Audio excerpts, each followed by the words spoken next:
All right, we're rolling. What's up, everybody? It's your favorite electricians, Doug and John, with our friend Jason Hogan. Jason is an electrician, master electrician out of British Columbia. Jason, can you tell us the name of the town? Because I couldn't pronounce it. To save Yeah, my life. I have trouble pronouncing it sometimes. Uculet. Some people call it Uculet, but for short, everyone just says Yuki. Yuki, Yuki. BC. Yeah, Okay. And is that kind of a pretty rural spot in British it's Columbia? very rural. It's the closest town with like a McDonald's and a Tim Hortons is about an hour and a half away. Wow. Wow. So we're So you've way got out on some. the far west coast. All right, dang. You know, the ocean's right there. Everyone in town just seconds, minutes away from the ocean. That's pretty nice. That's awesome. It sucks to be so far away from a McDonald's, but Yeah, it's a treat, you know. It's a treat that you can't go through Port Alberni without getting some Mickey D's every now and then, you know. that's awesome. So, you're a master electrician. How long have you been at it? I come from a family of electricians. Like my dad's an electrician, and my brother right out of high school became an electrician, who's younger than me, and he kind of like paved the way. I was going down more of like a technology and automation line right out of high school. I went to college for electrical engineering technology, and it was a very direct guided towards the automated industry. I'm from Southern Ontario, just out, you know, outside the GTA, out of Toronto area. And the auto industry was just booming. My dad worked at General Motors for 30 years and had a great career there.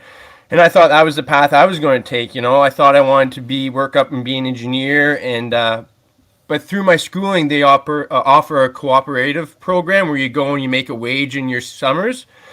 And I realized pretty quick it wasn't quite for me. You know, I was in the computer in the office, and I was always, you know, doing stuff just sitting. And I wanted to be out on the floor with like the electricians and rip and tear control panels apart and, you know, conveyor belts and all that fun stuff. But I kind of lost interest in the old technology and engineering side at a young age. And then, you know, I was a snowboarder, loved snowboarding, so that's what brought me out west.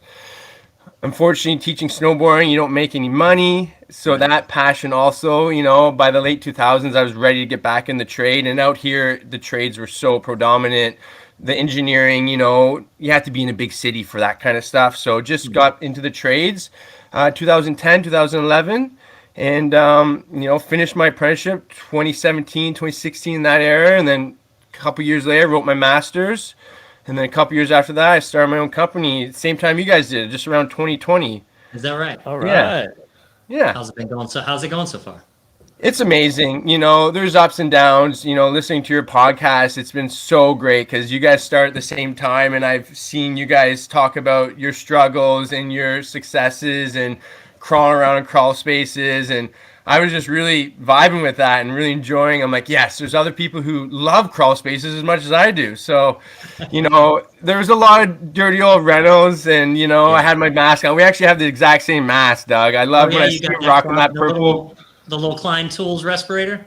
Oh, is that what yours? Anyways, yeah, very similar one. The first one I got was actually made by Miller because they were originally made to go under a welding helmet. Oh, That's what yeah. was so nice about them. They're slim. They're slim, yeah. And then I went to the supply house one day and picked it up, and I was like, "Oh, Klein." They look identical. Okay, they look identical. Yeah, okay. So exact same style, and yeah, it's going good. Now there's not too many rentals right now. There's a lot of new builds out here. It's a really booming town here. You know, there's really only 1,800 people. There's Uculet and there's Tofino, and they're half hour apart out here. Tofino's well known as like the surfing mecca of Canada, kind of, and very well known for tourism. And we're kind of just south of there. And between the two towns, there's probably barely more than 35, maybe 4,000 people now. Oh wow! And there's like seven or eight electrical companies. You know, 15 contractors build big houses, and it's kind of, you know, really taking off with the new builds out here in recent years. Basically, since I started my trade, right after everything healed from that recession in 2008, it's just been go, go, go. Okay. So a lot of new builds. Right now, I have 3 builds on the go and 2 more coming up. Okay. So very grateful for that. I work with a lot of really nice contractors and a lot of very young movement here with young contractors, carpenters and plumbers and, electricians. So it's really good to be a part of that. Awesome. So you started around the same time as us. How did COVID affect you guys I up was there? wondering if we could touch on that. Yeah. Well, I mean, I know down here we hear rumors about how it happened in Canada, but Yeah, I was wondering if you'd ask me that. And you know what? Yeah. Because we live in such a rural, remote area, we didn't get hit too bad by the lockdowns and the shutdowns and whatever. A lot of times when it first came out, we were all like him and hawing. My one main carpenter buddy, he kind of shut things down the job sites for the 2 weeks, right? And just kind of felt things out. And nothing really changed here until like about a year and a half into it. Then COVID hit our local levels. And even then there was all the protocols, you stay home for 5 days. But man, I didn't miss a day at work. A lot of times, when you're doing a renovation, there's not too many trades. I'm not working in big commercial environments or big union-based companies. It was pretty chill, So I didn't really feel too affected, and I got to go home. Everyone was about the lockdown, but my parents didn't fly out here. They were a little uncomfortable wearing a mask on an airplane that long. Yeah. So I was going home twice a year through the whole thing for the last 2-3 years. I just, throw a mask on, and my son and I go home to visit grandpa and grandma, and so it wasn't that bad. Yeah. And there's not a lot of with renovations and new houses. There's not a lot of homeowners there either. So it's no. So Awesome. And even when I did get COVID, it was such a crunch time that I got it on the Friday, and then over the weekend I was kind of a little bedridden, a little feverish, and then come Monday, I went to work. I told the boys, I wore my mask, we kept our distance, and I just kept going. And and everyone seemed to, I said, should I go home? Everyone kind of gave me my distance, and I tried to be as respectful as I could, and everyone was just like, no, just keep working. It was a kind of an outside environment, and we just kept rolling. That's awesome. We felt like starting in that time period with that happening, it was a great test for how strong the business is, because it's like start right and out the industry as a whole. Yeah, you really, service people were really need, when someone's sewer pump breaks down or their heat pump and whatever, the furnace. Yeah. They got to go into their home, and a lot of times they said, okay, you're coming by, we'll go out for a walk, we'll give you some space. Yep. Just be respectful, and we all got through it fairly well out here. I know my brother is an electrician, works for at a nuclear plant in southern Ontario. Well, they were shut down for like 2-3 months. Yeah. It was they got hit a lot harder in those cities, right? So feel very grateful for being where we are here in Uculet. Yep, awesome. How did going to school for electrical engineering, how has that affected your career and how you approach the electrical trade? Well, because I started getting back into the trades 2012, I believe I did my first year, and I was so grateful for the foundation I had in electrical theory. It all, if you don't use it, you lose it. We all know that. But the reality of it is, a little bit of review in your mind, it just starts coming back real quick, and I was really grateful for that, so all, DC circuits, AC circuits, parallel, series, all that first year fundamental stuff. It was so fun, and actually applying it to reality, where when you do an engineering school and doing a co-op that wasn't really, you felt like you weren't getting a real good understanding of the reality of the industry until I got into the electrical, like electrician style instead of the engineering.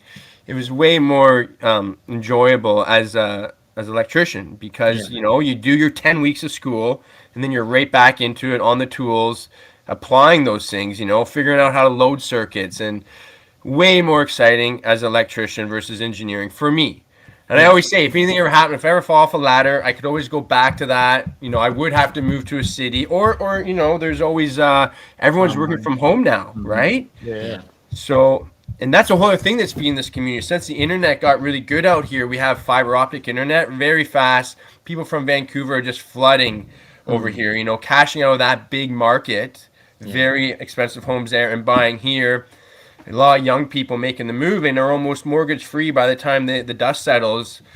from that big move, and they could work from home. So we're seeing a lot of that. But no, yeah, it was a really good shift from the engineering to electrical. It was the call.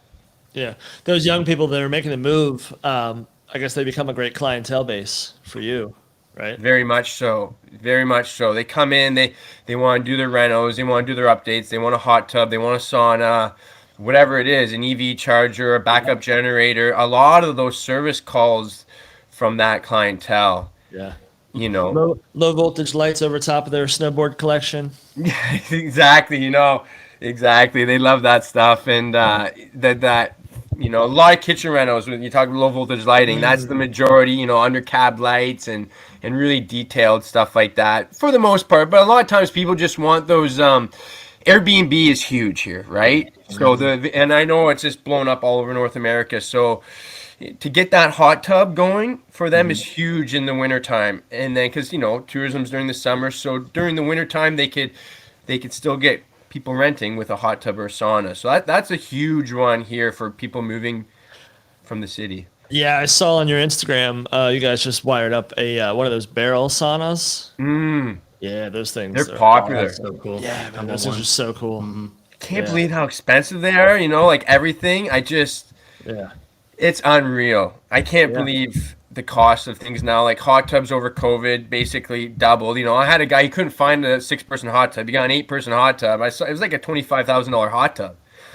And that's, that's Canadian. It'd probably be like 18 grand down there. But like, still, these things are like, wow, it's very shocking for the price of all the sauna and stuff. But I love working on them. That one we did, the customer was like, yeah, do some strip lighting, that was really fun. We have dimmable driver, and it's really nice. And they turn into a bed too. So if you really want, you can turn into office. Lots of people are doing multiple things with them, right? Yeah. That's one of my favorite things in the industry is getting to see. You get to work on things that maybe you can't afford yourself, or maybe you just wouldn't want. But going into all these different homes and seeing all these cool setups and stuff. I mean, I've been. Like just little things like how people set up their mudroom or their garage or their shop. It's like one of my favorite parts is getting to go into someone's house, and quite frankly, it's like a Cribs episode, but for just regular people. I mean, they're not. Totally. Some people that we work for are millionaires, but even just other people on our income level, just how they live their lives, how they set up their kitchen. And I mean, I've picked people's brains on products they use and stuff just because I see them around the house. So it's like my wife has even said she's jealous of how like we just get to interact with people on a different level. You're going into their home, it's one of my favorite parts of the job, So yeah, 100%. I really enjoy that personal feel out here. It's not. And not just here, but like same small company, right? That's what I'm trying to get at here. It's just like you get that personal feel. You want to go above and beyond for them. It's not like, strictly 9 to 5. That pipe's got a dog leg in it, or that's not the neatest. Whatever. We're fine. It's going to get buried behind drywall or whatever. Here, you just feel like the customer's not always looking over your shoulder, but they're around, and you just want to give them that personal touch like they gave you, because you see them in the grocery store, you see them at the beach, you're always seeing them, and you just want to do your best for them, you want to try to get to that personal level. That real family touch is what it's really all about with the small businesses. Absolutely. Yeah. With the with some of the installs that you guys are doing, I don't know anything about the Canadian electrical grid. Are you experiencing any issues with load demand on existing grid scenarios? Yeah, I listened to a couple podcasts ago. I'm not sure who your guest was, but you guys were talking about that, like the big thing, load shedding, right? It's the huge thing now. Yeah. We're pretty lucky down in Uculet. The infrastructure has been designed pretty well down here, but north of us in Tofino, we ran into a bit of a roadblock with upgrading to 400 amp services, right? Because they have a lot more hotels and a lot more bigger commercial tourism up there, and a lot more mansions and a lot more rich people are up there on the beaches. So it's been booming for a long time. And BC Hydro is our hydro distribution. They just said, no more services above 200 amps. So I was able to sneak a couple, they had a 125 amp service, and they're adding saunas and hot tubs and car chargers. and I was able to do a couple 200 amp services over the last year, but no, BC Hydro is running a whole new circuit from the substation up to Tofino, so that now we can do 400 amp and potentially 600 amp services. The last podcast you had on there, you guys are saying one of your guys 12,000 square foot house with like 600 amps, and someone said like 1,200 amps or something in a residential. Oh my god. Yeah. They won't give us that residentially. There's no way. There's just, even for 600 amps, we were having a really tough time unless the property's zoned for that and for bylaw zoning, and it's kind of set up for that. You won't get that. It has to be a certain size. But yeah, the load shedding with EV chargers and stuff. Really looking forward to the technology with even just in a panel with a breaker that could shed.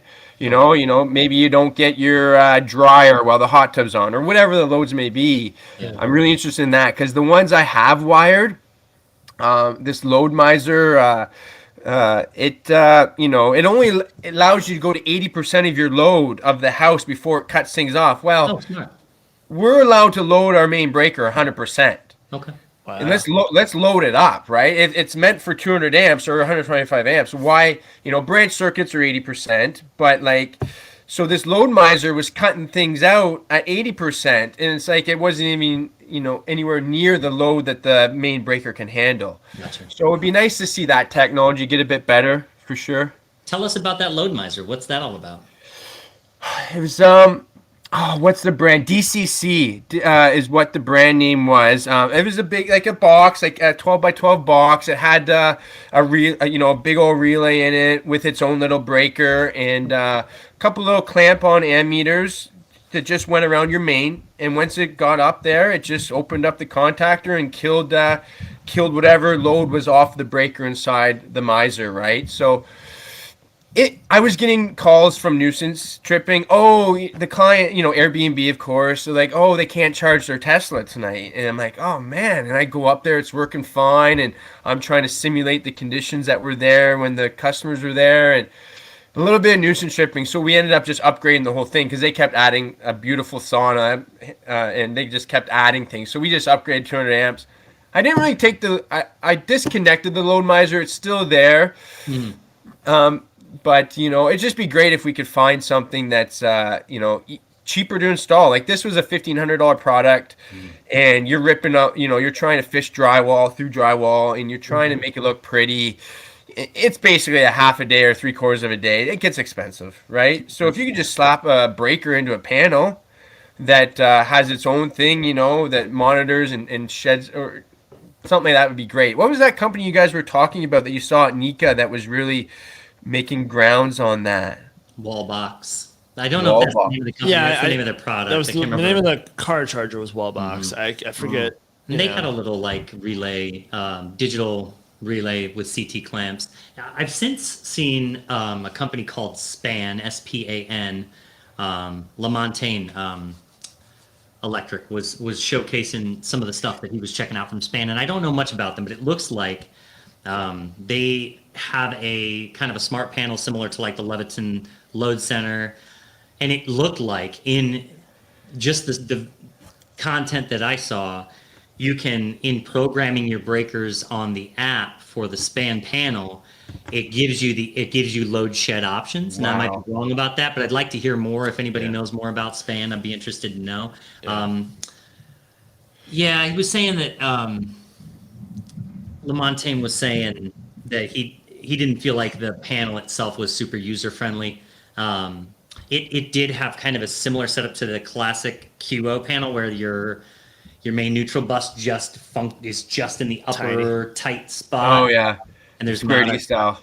Square D style, and similar to the Leviton load center where there's not a ton of gap space on the outside of the breaker, so there's not a ton of space to kind of have your wires float, which is a downside to the Leviton center. Anyway, it seems like that's becoming more and more of a priority for companies. It has to be, eh? Like they're pushing these electric vehicles, and it seems they're not going anywhere. And say what you want about them, mining lithium to fossil fuels, whatever you want to say about that. But the reality of it is, it's coming. and Yeah. that technology is going to be really nice and cheaper to utilize, right? I really want to see that for this boom of cars sure. coming out here. I read an article recently about, and I don't know how, how truly accurate this is, but the article was all about the fuel cell and how when the fuel cell was first brought to market, it wasn't ready. It wasn't efficient enough. And so there's apparently engineers out there working on the newer model of the fuel cell that they're suggesting is going to come in.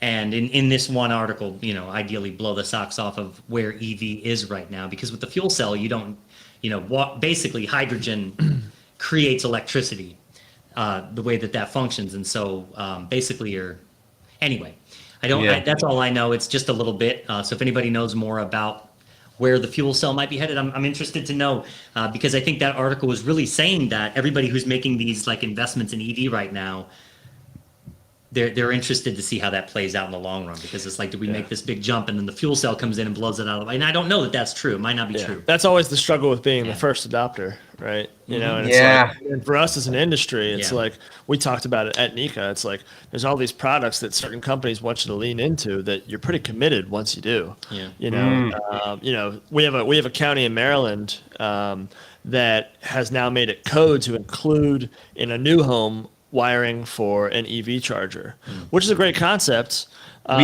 Same here. Yep.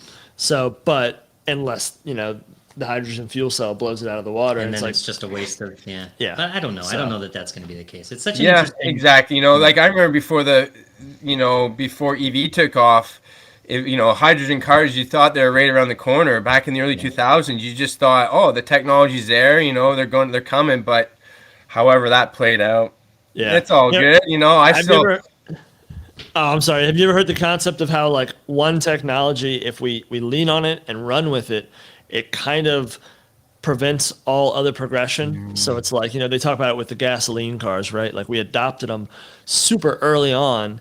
And as a result, any other technology like electric cars and stuff it didn't even come to market because we just took off because we're just a car culture. Right. And so there's this theory that humans invented the wheel however long ago, and that we've kind of been like relying on that as like it's a lazy way. So I have a friend who thought we'd have spaceships everywhere now if we didn't have the wheel 100,000 years ago or whatever. So 10,000 years. Interesting thought. Yeah, interesting thought for sure.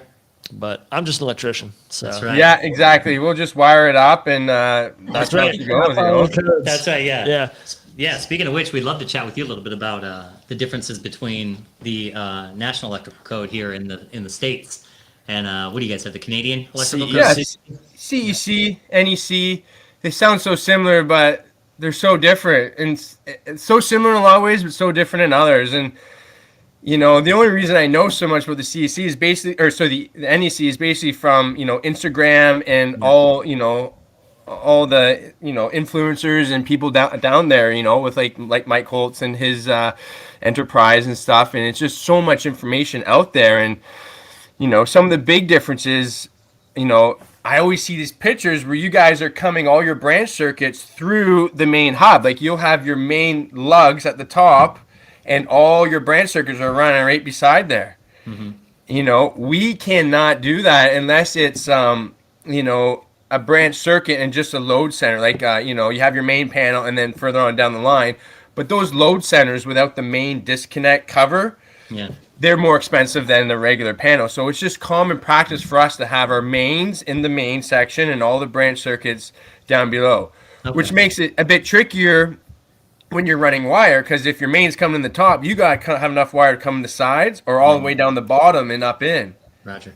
So that makes a lot of sense now, because I've seen some pictures of Tatiana. Was that she's up in Canada, I think. Yeah, she did, and I saw her do a panel where she came down into the sides. And I was just curious. I mean, I thought it was a cool look, but I was curious why she did that. I didn't know there was a reason. Yeah, that's a major one for sure. I see. It's just a habit now. I don't wish I'm coming through the top with my mains. It could be nice in some scenarios, but it's just a habit that you live with. Yeah. But the big thing too is the metric to the imperial. The that's an old story. I think you guys are one of the last countries holding on to Imperial, but I love it. I absolutely love it. And like my dad, when he was growing up in the 60s and 70s, it was still all Imperial up here. And I don't know what year, metric really got a hold in Canada, but somewhere around that time frame. So, and then we were just raised with both. Coming up, you had to know, helping my dad cut wood and stuff. You had to know the tape measure, the Imperial tape measure. But then getting into school, man, this metric, it is easier. It's all, fractions of 10 or whatever. It's easy to work with, but you got to be quick at transferring back and forth from metric to Imperial. So we're all running around with these tape measures that are like half metric, half Imperial. And then like the carpenter picks up your tape measure and they're like, what the heck? Why do you even have this metric on here? Because carpenters, they just run Imperial, all of them still. So it's a real mixed thing. Interesting. You get used to jumping back and forth, but it's still a pain in the butt. There's no doubt about it. It's still a pain. We have metric listings. The NEC has metric listings. It's just that when you're studying for your exams and you're getting your new code book, what we do as a habit and where you're taught in your classes is to just go in any table where you have both metric and Imperial listings and just yellow highlight them. The Imperial listings, because we don't use the metric. You're never tested metric here. But there is metric in the NEC? Yeah. It's in there. Oh, yeah. Okay, interesting. Yeah. Interesting. Just a little bit of a nod to the Canadians up there, just saying, hey y'all, just in case you're curious. You can read this. Yep. I'm definitely curious. Both, though. That seems like that would be really hard. Yeah. Yeah, it's like trying to speak two languages. It is it is at the same time, and I'm such a habit, like, I'd dig the trench 2 feet, and then it's like, 300 millimeters, and like, it has to be like 30 inches of wire sticking on the top of your service entrance head, and then my inspector's like, no, it's 450 millimeters. You're like, oh, right. So when I'm talking with my inspector, we have a lovely inspector. He's a beauty, just a genius, answers the phone. And when I'm talking to him, I'm trying to get in the habit of talking metric. But like, if I'm not thinking that way, I'm just like, 2 foot, 1 foot. The main breaker can't be higher than 1 foot or 5 foot, all these things. And he's like, no, it's 1.5 meters. So it's just, you kind of get used to it. But sure. That leads into another good question with inspectors. I know from talking to my dad and my brothers back in Ontario, there's multiple inspectors because the population's way more. Man, our guy, he covers an area so vast, and he's, I feel like he's spread pretty thin. Still has time to answer the phone. A lot of video, a lot of pictures are required because he cannot get to every job site. And I know a lot of times you guys in other parts of the North America can't cover things up, can't put drywall on until someone comes physically. So how's that for you guys? Do you guys have to have an inspector come physically to the job site? Yeah. So you only have one guy out there, huh? One guy for like not like Victoria would have its own, and Nanaimo, all the other cities, but our guy covers from Port Alberni west. Damn. So a very hours of driving. Whoa, that's wild. Yeah. We have every jurisdiction has its own inspectors, but yeah, it's probably based off of population, like you said. I mean, we're in a pretty small city of Frederick, and we've got two. I think two. There's the chief and one other, and they're both great in the city. They're thorough. They know their stuff, but they like will sit and talk through concepts with you and try to like help you understand what they're looking for. It's great. It's pretty awesome. That's amazing. But they have to see it usually. Yeah. Now, if there's something they don't like and we have to fix it, usually they'll say, just fix it, send me a picture and I'll pass it. Right. So that's pretty cool. And they get to know you. They get to know you and know your work. Yeah, it's great. I'm so happy. This guy, he is new for a year or two now. Basically, he got the job right before I opened up my company. Okay. And, learning the whole new thing of pulling permits, all the computer work, and we have to do these declarations. So if you bury a wire in the ground, you have to do a rough wire declaration with pictures and, same thing as you go through a project. Just a little more writing, maybe. Is the declaration just to kind of have a written record of it? Is that the idea? Yeah, exactly. Or? It's just it's submitting basically an order form, or it's just so whatever the insurances are happy and all of that kind of stuff, and it allows him to not come to every job site, I believe, too. If you're taking pictures and making Yeah. these declarations along the way, it makes it more efficient to get the job done, I suppose. Yeah. And it's documented, right? Yeah. So what a learning curve that was. Like you spend a whole, decade almost of learning how to do the work. And I wasn't about to call up my old boss, who's still a great friend of mine, be like, oh, how do you pull this permit and what paperwork do you do for that? So very fortunate that the inspector was there to kind of hold my hand along the way a bit. I didn't want to lean on him too hard because, you're in the deep end of the pool now, right? So you kind of want to learn on your own, but it's great to have help because I made mistakes. I was declaring finals before a rough-in, and the guy would bury a trench wire and say, oh, yeah, I'm done that job final. He's like, well, you buried wire. You have to do the rough wire declaration. I'm like, oh, right. Oh, okay. So he failed that one. I go through the process again. And, just a big learning curve with the paperwork. Yeah. So you're saying that you didn't reach out to your former employer. Who do you talk to when it comes to, because you started your own company around the same time we did. Fortunately for Josh and I, we have each other to bounce ideas off of. Who do you talk to? Who are your mentors? Who do you look when you need to know how to do something in your area? Who do you talk to? Yeah, well, definitely I'll hit up my inspector first because that's more a professional level. Yeah. But like I said, my old boss is a beauty. We're surfing friends. We're friends still, right? And it was a good, I gave him 8 months notice when I was going on my own. I wanted to be very upfront, and he knew it was my passion, my whole apprenticeship with him. It just was a matter of when. So we still talk. He called me up the other day wondering what smart switches I'm using. I called him, and if he's short on material and I'm short, we still have that connection. We're very fortunate with all the electricians in town for material stuff like that. If you're short on something, we just help each other out because the closest supply house is 3 hours away. No, 3 hours away. What do you do? That was going to be one of my questions. It's like that's a great topic of conversation right there. We are very fortunate with our delivery systems out here.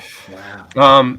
There's a big road construction about a half hour up the road towards the east side of the island, and it's been ongoing. They were supposed to be done 2-3 years ago, and it's been ongoing. It seems like a decade now, but it's probably only about 3 or 4 years. And so that we used to be able to order by 9 o'clock in the morning, and we'd have it by 3 o'clock that afternoon. Whatever you need, you could put a massive order together, give the boys an hour to pick it, and you would get it that day. Now with the road closures and the construction, if I call at 7 a.m. and ask for a couple things, maybe if they're in a good mood, they'll pick it for me and get it on the truck. But I always try to call the day before and go that route. But man, we are so grateful for that delivery system. It's a local delivery company. They have a couple trucks, real small. I could call the driver up, meet him on a job site.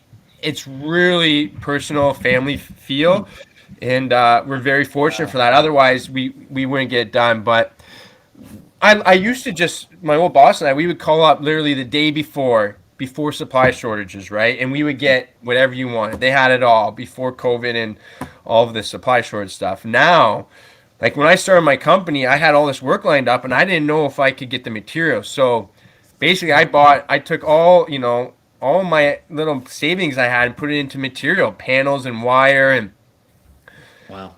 Finally now, like 18 months later, I'm starting to use some of that material that I bought because I was worried the job would come up and I wouldn't have it.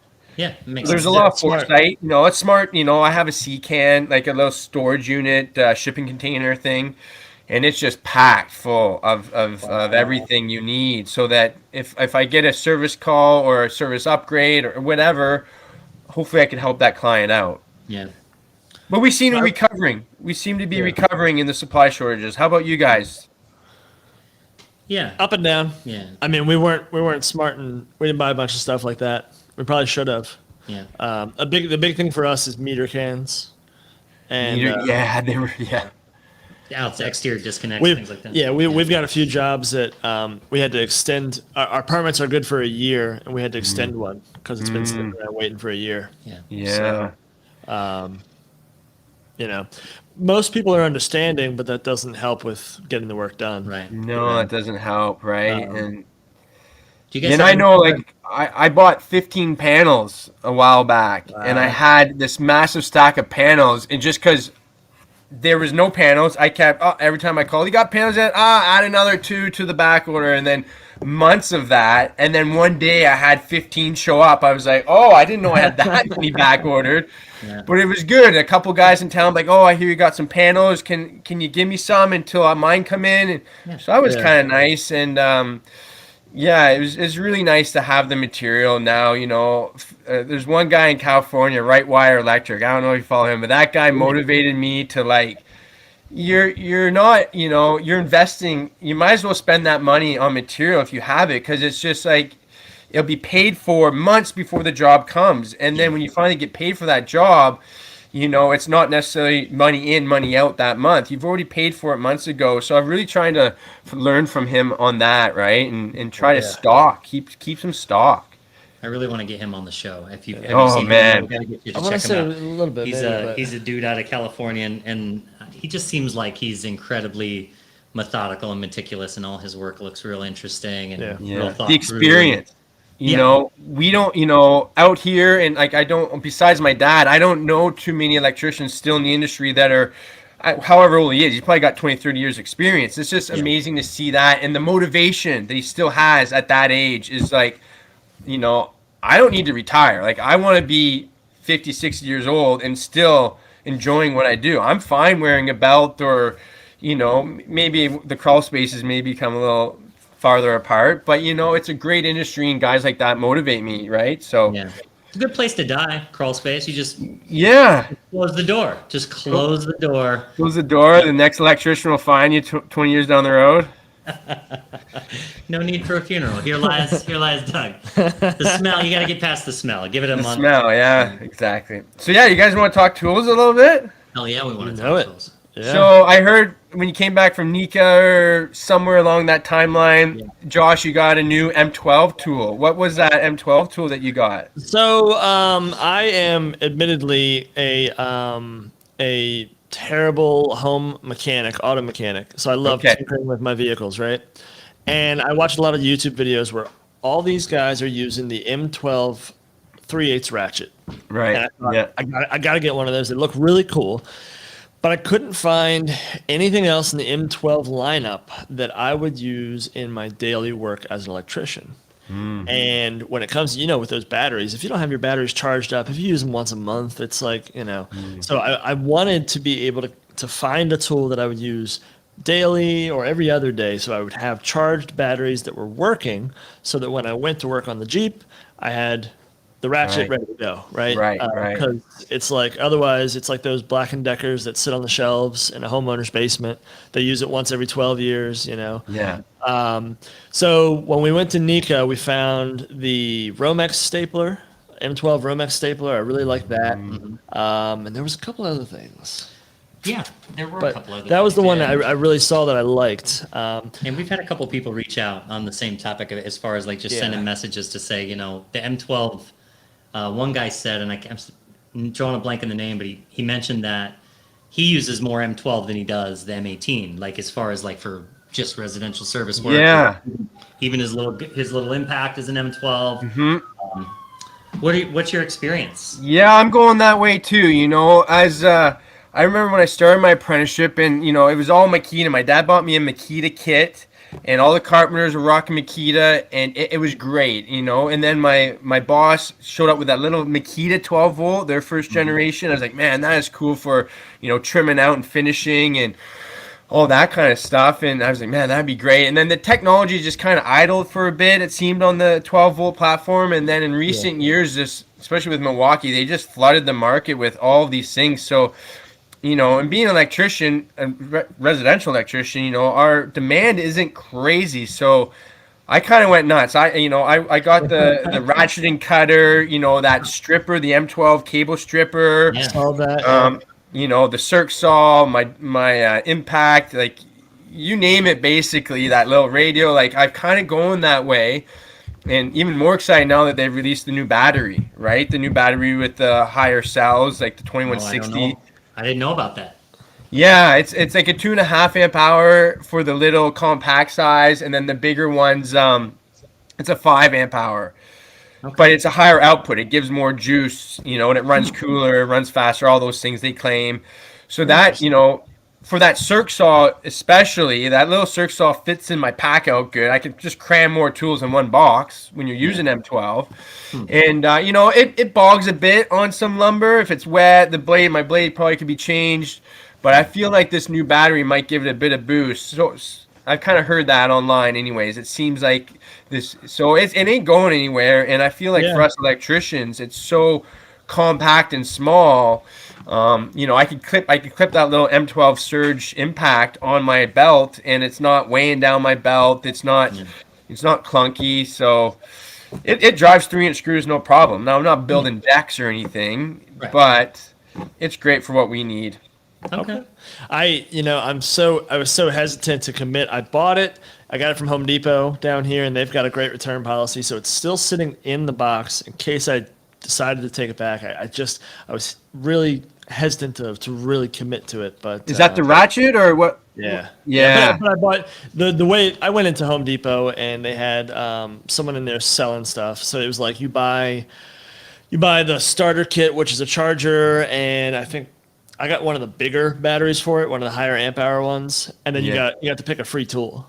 And I see that deal all the time. Yeah, she's like, well, there's a list of what the tools are, and I said to myself in that moment, if that 3/8 ratchet is on that list, I'll get it. And she's like, it doesn't look like it is, but I'll give it to you. I was like, oh wow, close enough. Sweet. Yeah, Sweet. So I mean, I'm excited to try it out. I've been one of those people. We have the Makita drywall saw. I saw you using that, dude. That thing, it's the only one on the market. Like no one else jumped on that. I'm historically a DeWalt guy, because I've never had much of a problem with their products, and it's like they don't make that thing, and Milwaukee doesn't make that thing, and I don't know if they're waiting for the patent to run out or what, but it's like, And you know what? Amazing. I was so weird when I bought that Makita drywall cutter. I just assumed, I just go to the store and buy another blade when I ram it into some drywall screws or metal. But, it was really hard to get. You had to order it online, blah, blah, blah. And the guy who sold it to me said you could put like a box opener knife in there or like an X-Acto blade in there as well. I'm still on this original blade for probably pushing 3 years now. And the good trick that I use, and I've seen it on social media as well, is you just take one of those little magnetic stud finders, you draw out your square, your perfectly plumb square, and then you just take that magnetic drywall. C.H. Hansen makes a lovely one, and, a little something like this, right? It just, sticks onto the metal. So that way I'm not running into drywall screws. And I pop all the drywall screws, and then what a clean cut, little vacuum. I hook up my pack-out vacuum to it, and away you go. And it's quiet too, you're not taking the multi-tool out.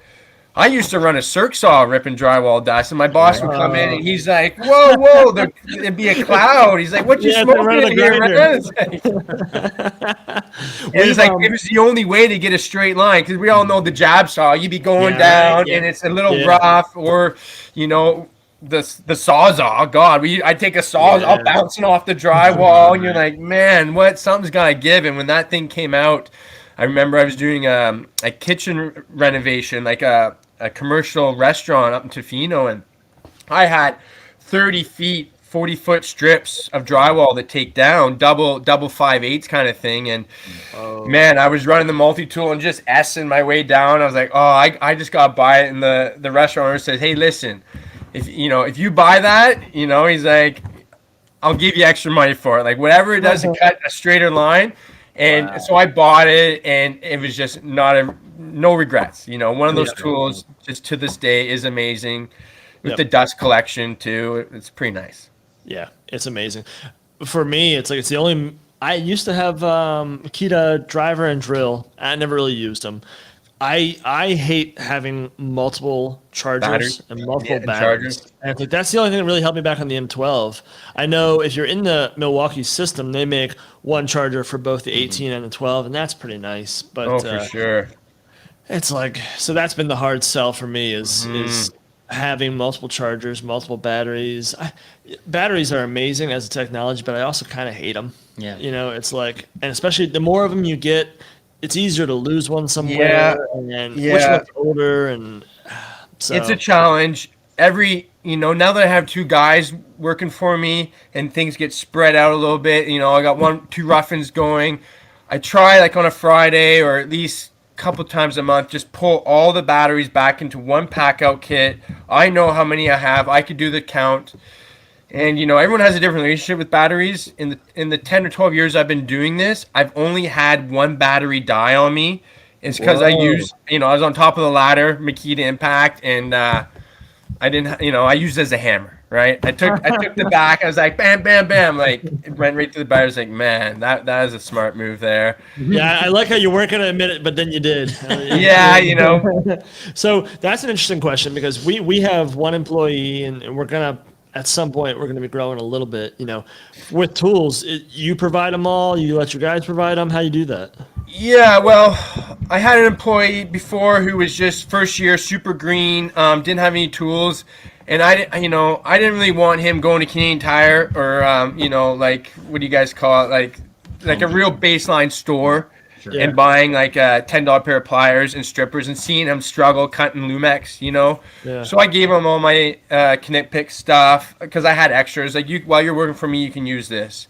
And now the guys I have, they're fourth-year apprentices, so they have their base model hand tools and impact drivers, but they don't have all the specialty tools that come with like a tool junkie that would have, right? So yeah. I definitely supply them to make their job easy. I don't want them struggling. Like I remember as an apprentice, one of the guys I worked for was like, "Oh yeah, drill holes around the corner," the old Makita D-handled with like the rusty old auger, and you're throwing your back out to get through the hole. And I'm like, this does not make sense. And I didn't know enough. I didn't know how to sharpen augers at that time. I'm just leaning on it. 25 years old, my back's sore from drilling out a dozen holes. I'm like, this isn't right. And now learning, like I just give them, I rock the spade bits a lot for drilling holes. Those little, Bosch, Diablo, whatever. Everyone makes it lovely with a little worm. And they're like $6, $5. We have the big augers for sure, but I just, make sure the boys are running fresh spade bits, making sure that like if I see them struggling, I'm like, no man, here you go. Like I remember struggling like that and it sucked. And I had to learn how, my bosses love tools, but I was always like the tool junkie. And they would be like, oh, you got that now. Oh, let's try that. And they'd be like, they'd make fun of me for spending all my money on tools, right? But it was an investment. It was always an investment into the future. And now that I'm set up and the boys, if they get struggling, you just hand them that tool and they see, if they see a clean, respectable tool that's been taken care of, they're going to respect that too. Yeah. I'm not tripping over an extension cord, rocking a D handle 25 feet in the air, drilling a hole through a pole, and it spin off and there's, tripping on it. Maybe, I fell off a 25-foot ladder doing a pole once. Oh. Luckily, I bear hugged the pole and slid down and climbed over the meter base, cut myself all up. But from that day on, I was like, man, no more. They make tools. Sure, then I bought the Super Hog from Milwaukee with the clutch in it. No more of that. I'm not dragging a cord up a 25-foot ladder and it's getting caught on the rungs on the way up. Sure. You're miserable. You're miserable at work running this stuff. So, I don't want my guys to be miserable. I want them to love what they're doing and just give them the tool. And it's fun. We want to have fun at work, right? I feel like a Canadian out in the bush, bear hugging and sliding down a pole. That's the only way I saw that story going. Yeah. No one got hurt. That's the main thing, right? Yeah. You mentioned but never again. And even then, I learned how to tie off a ladder. And I went out and bought, when I opened my own, I went all ladders, little giant ladders. Yeah. They're hard to find. There's only Lowe's is the only store that sells them up here, and they're kind of low on stock. So I found a distributor out of Vancouver who orders straight from the factory in Colorado. Okay. You talking about the green ones? There's green expandable. Yeah, they make so many models. Excuse me. The ones I went with is the King Combo, a little 5-footer to start, and then I bought the Dark Horse, which is we've all been on the staircase and you can't get to that top pot light. Right. That's right. And that made it so safe, and then you're spending a couple hours back in the day getting platforms set up, and you're like, getting the carpenters to help you out. Well, those days are over. I just extend it on an angle.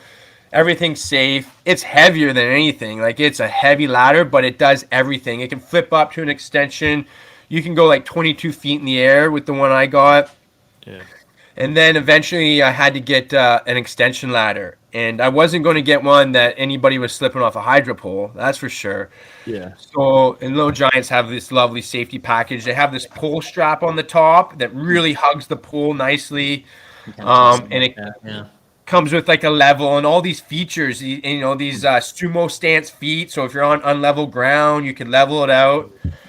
Yeah, man, just safety first and enjoyable. Like, the ladders are so expensive though, those Little Giant ladders, but like you kind of, when you're paying it, you're like, oh my God. But then when you get it, you use it, you don't think about the cost. Yeah, well, and I think you hit on something that we've been trying to do. It's like you started your own company, and now you can do the things that you wanted the other companies to do. It's like, we've recently invested in tools that no other company I've worked for has had, and it's like, but we know, like you said, it's going to make our work life pleasant and better, and we're going to be able to provide for our customers better and our employees better. And it's like, that's the beauty of creating your own work culture is you're like, you're like, we get to have that here. Yeah. We get to have nice ladders. Mm-hmm. Exactly. That's one of the main reasons I went on my own. When I showed up with a pack out for the first time when they came out, the classic three boxes or whatever, when they first came out, I showed up, the boss is like, that ain't going to fit in the van. Like, what do you, and it's like, well, I'll fit it in there. Don't you worry. And so I just, exactly. I didn't want to be held back for the tools I had or the van that I built. Like, my van's a beater. It's a rust bucket, but it's a bit of a sleeper. No one knows what's inside of it. Yeah. But like, the reality of it is, like, I was so happy to design and build that van out. And it really just puts a smile on my face going to work. Everything has a spot. My guys know where it goes. It's all got the label maker on the pack out. It's, it's a moist environment here. It's always raining. It's always, it's always wet out here. So, with the seals, pretty good. The drawers, I was a little bummed out with the pack out drawers that they aren't sealed. They don't have that IP65 rating or whatever. But the condensation's one thing with the drawers. I just was a little let down with the drawers. I love them, use them to this day. But if you're in big drastic changes in temperature, they will condensate, and you do. It's a bit of a bummer, but it's not. I still buy drawers. It's so useful. I don't have to move 100 pack outs around to get to what I need. You design your van to work so all your drawers are on the bottom and all your flip lids are on the top, right? So yeah, man, it's that's the main reason I enjoy it so much is like the tools. And I buy all those tools as an employee, but you can only write off a small percentage as an employee. Right. Yeah. Yeah. So do you guys, for the moisture, do you guys use any kind of like silica packs, or you just oil stuff? That's a great idea. Like, I'll tell you, the major thing was my breakers, the 2-pole breakers. They have a metal piece. I rock Siemens. It's kind of the one brand that my old boss used, and I just, my main supply house, whatever. I rock them. They're great. Yeah. But the metal little part, the tie bar that ties the 2-pole breakers together, the one I spent all this time, got my drawers all lined up nice, and it was rusting. I noticed by springtime, brand new breakers, and they're like patining and kind of rusting a bit. And I'm like, oh man, like I gotta sell this to a client, but I don't want a client to call me on selling them old breakers and be like, no, it's new. I just took Sharpie and covered over the rust. Did a couple layers of Sharpie and it looks great. But I was like, this isn't a fix. Like this will allow me to sell these breakers. They're brand new breakers, nothing wrong with them. So what I did is I turned it into a 2-drawer setup, and I kept them in the box. Like, how the breakers come in a box, right? Yeah. Just like this, I kept them in a box, and then that's another thermal break, so I don't get the condensation, and the breakers aren't wet anymore. So that was kind of a fix. That silica pack, that's a good idea, and I do take the dehumidifier out and plug it in. Okay. And, really looking forward to buying the new M18 power supply. That one looks sick because they were on the MX fuel. I was like, maybe I should. Sorry, Josh? Is that what do they call it? That you talking about the big box thing? Yeah, it's a power supply that Milwaukee just released this year. It's the 18-volt version though, right? Okay. So a couple years ago they did the MX line, $3,000. Well, I have a Honda generator that I paid $3,000 for. I'm not, that thing just runs when I need it. I wasn't about to hop onto this new platform when I already have 15 18-volt batteries. So I was a little bummed out. I was like, oh man, they gotta come out. And then DeWalt had their power supply for a while. Then like Ryobi made the power supply. I was like, come on guys, like come on Milwaukee, let's go and find this year. They released one. So now, and it's $800-900 compared to the MX Fuel one, which is like around 3,000. So now when I feel like I can afford to buy that, like I will, and I just can keep that. I don't have to run extension cords out, slam the door on an extension cord. I could just run my dehumidifier or heater in my van off that, right? So that's great. That's one way to help the moisture in the van is just run the dehumidifier, however you do it. But it's a concern. You got to take care of your tools, Yeah, those are the little problems that I love having to deal with.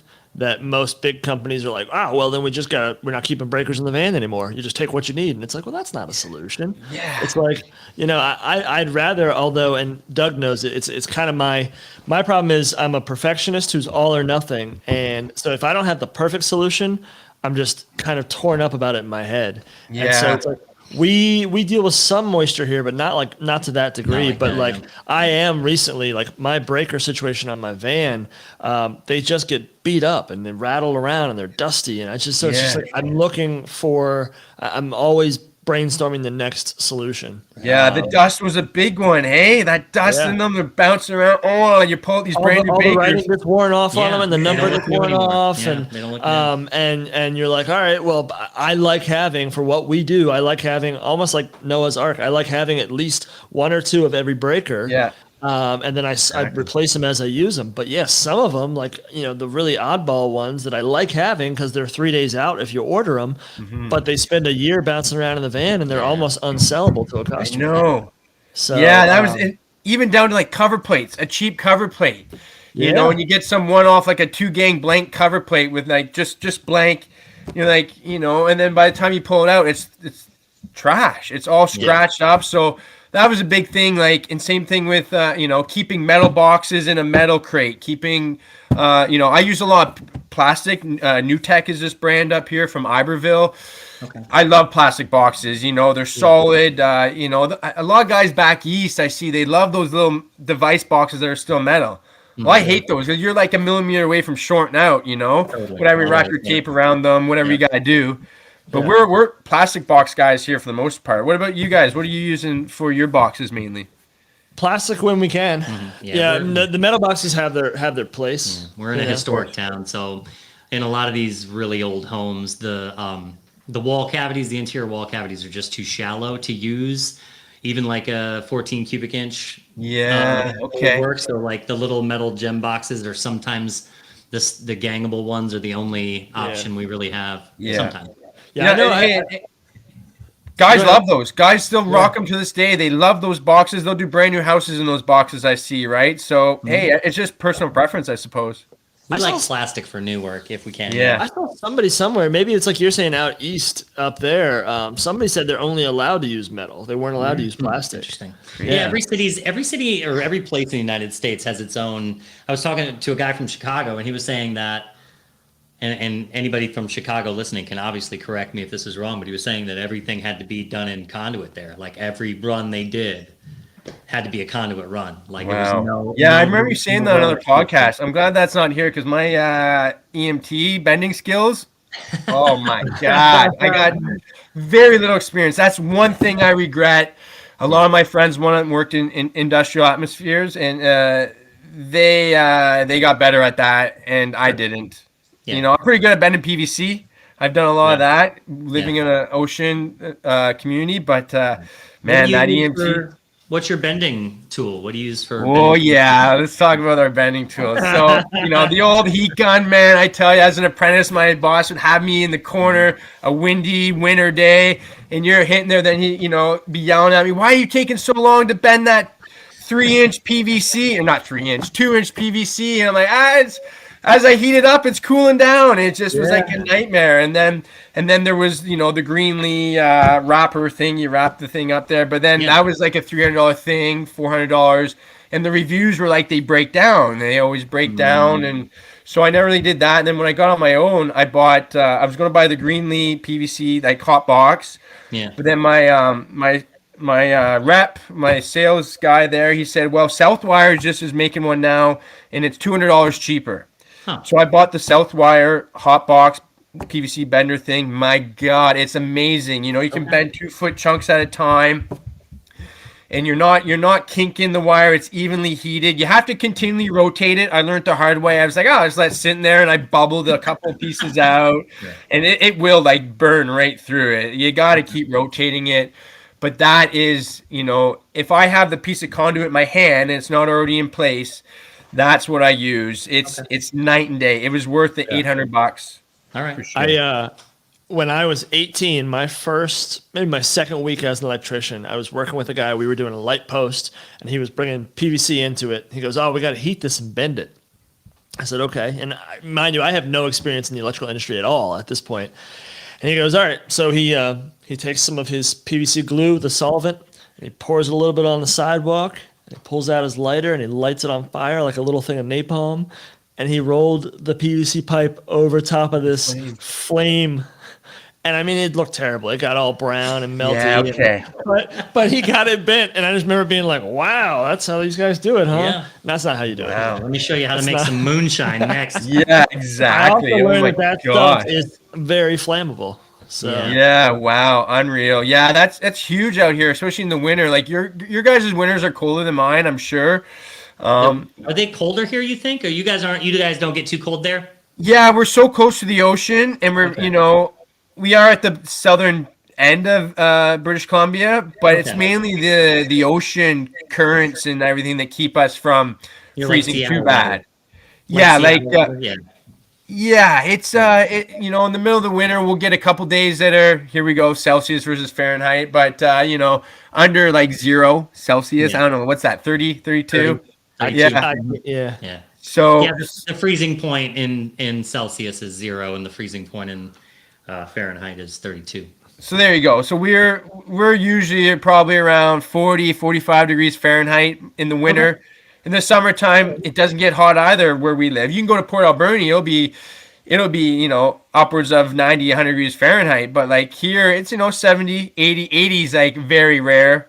Wow. And for us in Canada, that's like 25, 30 degrees Celsius is very rare. And you guys, surfing is a big thing there.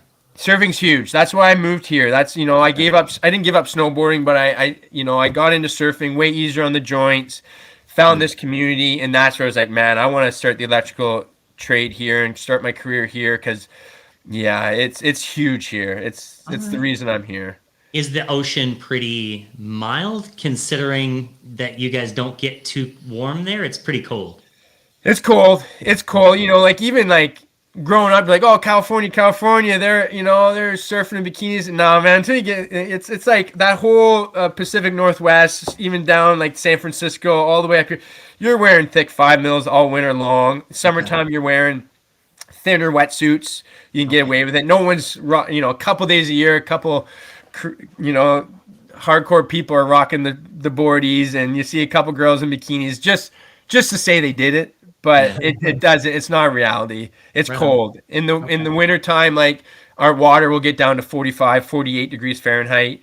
That's like 5, 6 degrees Celsius. So, and I just went on a trip to Mexico, and there's a couple California boys there from Big Sur area, and their water is the same temperature as ours. Basically, they get a couple warm parts of the season in the summer, but basically it's cold the whole way down the coast until you get, like, I don't know, San Diego area, you start rocking. So it's cold, man. In the wintertime, 5 mil gloves, big thick booties, hoods, the whole shebang. It's freezing. And you still get out there and surf? Yeah, as much as I can. Well, I have a young family. I got, a 14-month and a 3-year-old and a business. So you guys know what it's like, personal time. But for like mental health and exercise and all that, man, you need it. Sometimes it's just like, you know what? The special spot's working today. We're not working, boys. My 2 employees, they're both surfers. It's like, we're all here for that. Work's what allows us to be here. Okay. Unfortunately or fortunately, we have these lovely careers that we can do. So you do have to sacrifice your personal time, but that's a career, right? Correct. That's how it goes. So sure. Yeah, but we agree wholeheartedly, man. If you're not doing the things that keep you sane, Doug's a lot of gardening. You know, I do a lot of miscellaneous things. But man, it's like if you can't do that to keep yourself enjoying all of this, then why are you doing it at all?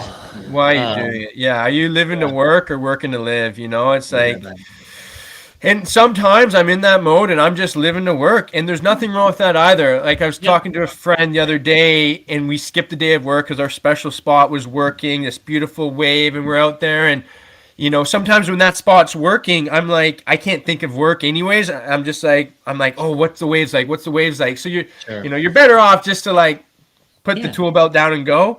Yeah. But on the other side of it, it's okay to miss a good surf session to do work. And I think as I grow older and have a family, you get better at you know, not feeling like you're missing out all the time. Like focus on what you're doing today. The waves aren't going anywhere. You're going to be able to surf again, you know, or like say like you can't go on this boys golf trip because you got your kids at home. It's like, well, those golf trips are always going to be there, but your kids at this age aren't. Yeah. So that's what I'm really trying to focus on. You know, it's okay to miss out, to sacrifice or invest your time in your career or your family. Like it's just part of growing up, becoming an adult, right? Yeah, well, and what you realize, especially when you start your own business, is that all these things come in waves. It's not this even trickle of 9 to 5 or 4 to 8. Right. And you mentioned it earlier with like payment or buying all of your supplies. It's like it's going to pay off later. But what you realize when you do this is you don't get paid in a traditional sense, and it's not necessarily a weekly paycheck. And the same is true with your time.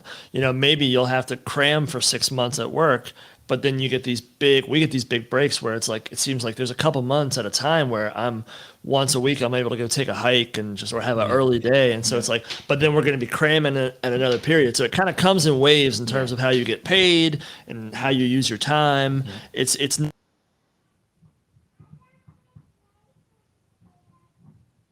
Nope. Hey boys, we lost you. I don't know if that. I just plugged my computer back in and everything dropped. Silly. Oh, there we go. We're back. Silly thing.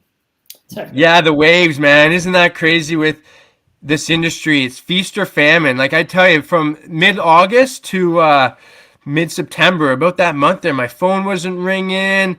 You know, I had lots of work lined up. It was like hurry up and wait. I had all these houses to rough in that weren't ready for us. And I was like, oh man, is this a new recession hitting now? Like what's going on? Am I going to have to lay these guys off? And then sure enough, right after Labor Day, getting into mid-September, the phone, all these little renovations, you know, and now we're booked up. Yeah. You know, and I kind of talking to people like, oh, people are on summer holidays, you know, people are trying to get their kids back to school. It's not like people aren't thinking about that new car charger or, you know, that basement renovation or whatever. And then sure enough, now we're back into it. So it's just like a wave, feast or famine. It's always been like that. My boss has always told me it's like that. You know, when the work's there, you take it. And when it's not, you go for a surf, and you don't try not to stress about the work in the future. Because with our industry, hopefully we always have work. Depending on how this next recession plays out, we'll see. But if it even happens, whatever. But I think we'll all be okay if we just, you know, and we can take that right into like the growing pains of a company. Like you guys were saying earlier in this conversation, like how, you know, you're thinking about growing a bit, and that's, you know, growing a bit is actually, it's growing a lot. Like if you grow at all, you're growing so much. Like your last guest there, you're talking about like, once you have employees, you're no longer like, this is how much money I have in my bank account. How can I afford payroll this time? Like, you know, it's crazy, eh? Like having employees like that. And that's part of the growing pains of a business. Right. Do you ever plan? Do you think you'll ever get to the point where you want to expand like that? Do you see yourself in this phase, rocking it, doing it this way? I think so. It's one thing I've learned, like my dad has a lot of friends, you know, in their mid-60s who've all done that, who've grown big, you know, dozen vans, whatever. And then they hit their mid-60s and they're just like, you know what, Jay, just if I could give you any advice, stay small.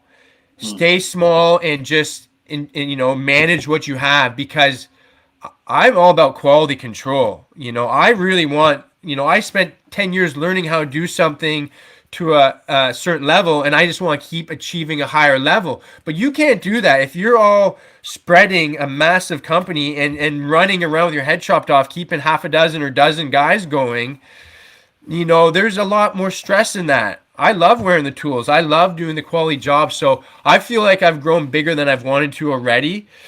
Part of that reason being, what my fourth year apprentice is going back to finish his trade in January. So I need a guy to help me through that. So my guys are kind of staggering school. So I always have a guy.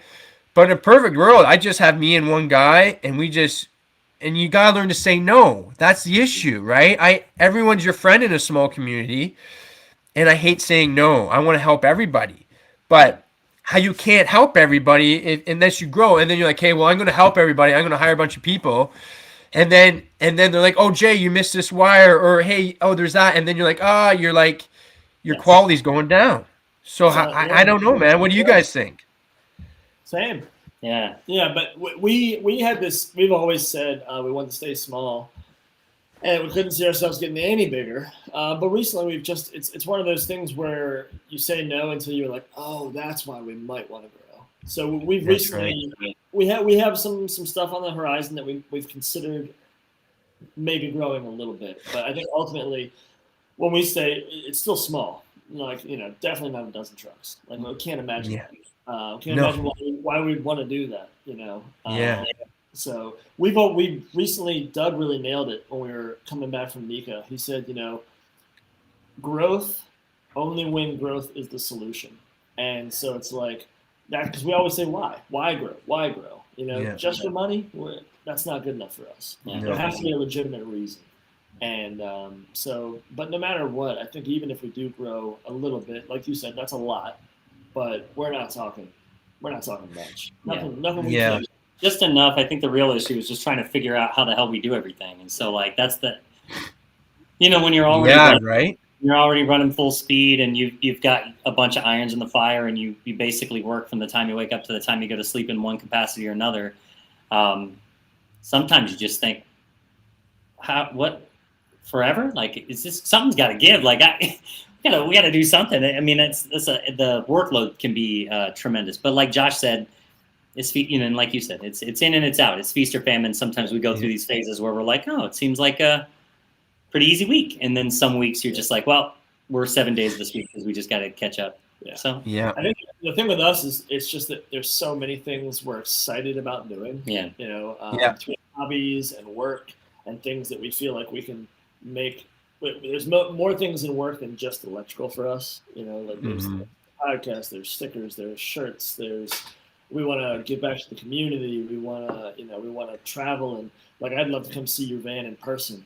This idea of doing the podcast on the road, and it's like we have so many ideas, things that we're excited about. So it's not just we want to do more electrical work. right. Yeah, I've picked that up from your guys' your podcast. Like you got your hand and you're kind of not sure which way to go, but you're doing all of them. And for me as a listener, I really love how you guys have branched out to these these ways that haven't always been done, right? And obviously the Instagram thing is one thing, but this podcast is a whole other thing that I've really grabbed onto and really grateful for, because not every electrical podcast is interesting. Even the new ones that are young people on there, I get the tangents go off electrical so often, and there's nothing wrong with that. But I don't know, what you guys are doing with this podcast seems to be getting me through some afternoons, and really when I can put the tool belt on, I slap on some stuff. I listen to some old ones that really, got me motivated. And so those are some hard decisions that I don't have to deal with. I'm not really big on the Instagram. I'm more of a follower on there than a guy who's posting all these really cool edited videos and whatnot. But I'm focused down that work way. But seeing what you guys are doing is very interesting. With like you say, the shirts and stuff. I still haven't got my first batch of shirts. I've been saying I'm going to order shirts for 6 months. Still haven't done that. Maybe I will now. So what's hilarious about that, and Doug and I are such nerds, and we were talking about shirts and names and stickers before we had an electrical company. Yeah. It's we created a company so we had an excuse to make the merch. Kind of. That's amazing. We're just brand nerds. We I don't know. I love packaging. I love looking at something, and every time I look at any logo, I'm analyzing the shit out of it, or the way that I just love culture. I love work culture. I love it's like for anybody who's ever, like most of us in the trades, I think this is why it resonates. For those of us who maybe school wasn't like high school and stuff, for most of us in the trades was just such a drag because you're just sitting there listening to whatever. For those of us, like this trade works perfectly because you get to just kind of like imagine the world for yourself and move in that direction. I don't know. I just love that stuff. No, that's great, guys. It's amazing, and if you ever do come to Victoria and come out that way and come on up, it'd be great to show you around. It's a great thing, and I'd like to see you guys at Nika. Like I was showing my wife, all the partying and all the music shows at night. She's like, "Oh, let's go. I'll hang out in the hotel. You can go do the Tool thing. You go do that." But man, that in Austin, she's like, I'd love to go to Austin. Like, I was like, if it's ever like Seattle or something a little bit closer, that'd be on the radar. We don't have those trade shows up here. There's a couple, but they're not just like electrical one. They'd have, there's a lot more home shows. Your designer style, but to go to one of those shows would be amazing. And you can really vibe with everyone in the industry and. Yeah, and you guys did a great job of that. You interviewed a couple of really lovely people. I wanted to listen to the Dustin episode yesterday, but I couldn't quite find that one. I'll find it today. I think I might have posted it or reposted it somewhere. It's somewhere. And like you guys covered such a vast variety there, and like you guys look like you had so much fun. And it's like directions from Doug. You'll end up somewhere. You'll find that shit. Yeah, I'll find it. Guaranteed. Yeah. My directions are more that I just believe in you. Yeah. Like how do I get there? I'm like, I trust you got this shit. Oh yeah. Heart. Well, Jason, man, thanks so much for your time. We really appreciate it. This was an awesome conversation. You're definitely, somebody that's just like us, just out there trying to put your heart into it and put your best foot forward every single day. Yeah. And those are the kind of people that we want to make those connections with. Where can people find you? You've obviously got your Instagram handle. Do you have a website that they can check out? I don't. I'm pretty, I don't. I was real busy off the get-go. I didn't really do any marketing. I got a little slow. I'm like, maybe I should do more marketing. But, I'm just idling. I got, just Instagram is all I got. I'll try to get a bit more active on my posts there, But it's more or less just a small community vibe. It's like Newman Brothers, right? It's just like local level stuff going on here in my world. And that's about it, And for you guys, just keep doing what you're doing. Keep those interesting podcasts coming because it gets me through the day. And I'm sure I'm not the only one. Obviously, I'm not the only one. I don't know how many listeners you have, but anyone who is listening, they're just getting the full benefit and that motivation. Like it's just, you got to keep that motivation up. It's not always easy, but podcasts like yours, it really helps, man. So thank you very much for what you're doing, putting me in a position to reach out to you guys and create conversations like this. Not everyone wants to talk like this. I can't go out on a Friday night and talk shop all night, even though I want to, it doesn't always work like that. Yeah, that's what Nika was all about. Nika was a room full of people who don't get pissed off in 5 minutes if you don't shut up about tools. Oh, I'm coming to one. Where's the next one? Philadelphia. Oh, that's a little far. Okay, we'll see. When it comes out west, maybe we'll see it out west. Yeah, right. All right, man. Okay, well, guys. Have a great work day, and we'll let you know when we post this guy. Yep. Okay, thanks a lot, Doug and Josh. Take care. Take care, buddy.